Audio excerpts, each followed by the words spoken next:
feel quite at home here. I appreciate that. So I'm going to take you back about 50 years to 1971.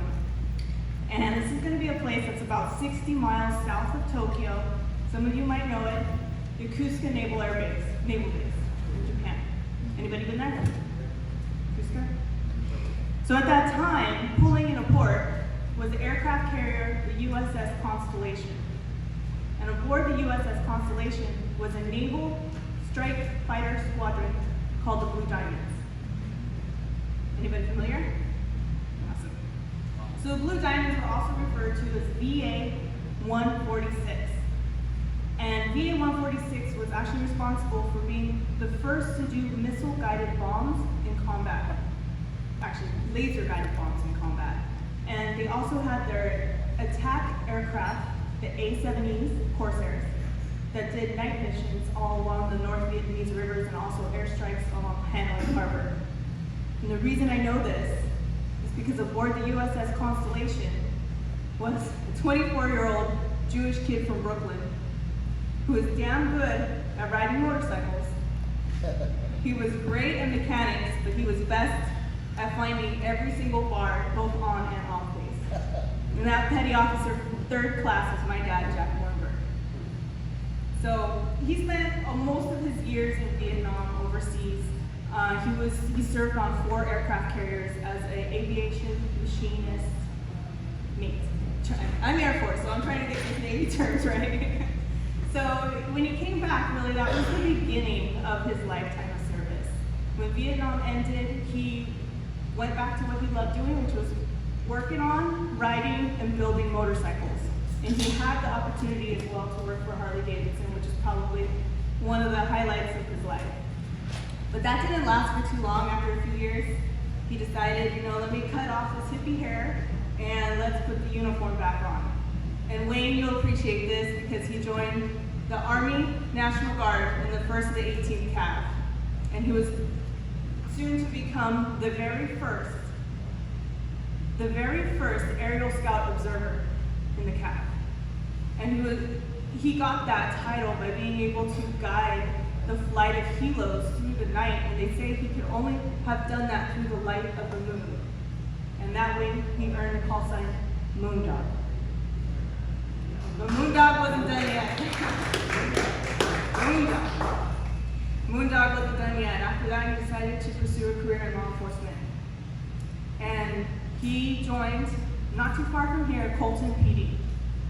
And as a police officer, he was a homicide detective who solved no less than 59 murder cases over the course of 30 years. And I remember growing up, he would keep his boots right side the bed, right next to the bed, so that if he got that call that there was a murder, he could jump right into his shoes and take off. If the case was a really bad one, he would stay at work for several days, sleeping on a cot that he kept next to his desk, and surviving off his stash of MREs. He knew that he was the voice of those that could no longer speak. And he believed, not only did he know it, he believed that justice would not quit, so neither would he. And that brings me to today. Because today, on Vietnam Veterans Day, Welcome Home, we want to honor the selfless service, the perseverance, and the bravery of our Vietnam vets. The ones that are here today, but we also want to remember those that never came home. The ones that didn't come home either physically or mentally. And we still battle with this today when there's a war going on inside your head. So, in 2017, my dad passed away. And it was then when I realized how important and the gravity of being able to speak for those that could no longer speak and tell the stories and keep their memories alive. And because of that, that's why I'm here. I'm here telling the story of my dad to you, and I'm proud of a lot of things that I've done in my life. But I'm most proud of my 15 years in the military, and to be able to have done that for a few years alongside my dad. about me is that I am who I am because of who I came from. I was molded by a man who was molded by an era that's tough as nails, an era that is steadfast in its values, and an era that is unapologetically American. I was molded by a Vietnam vet.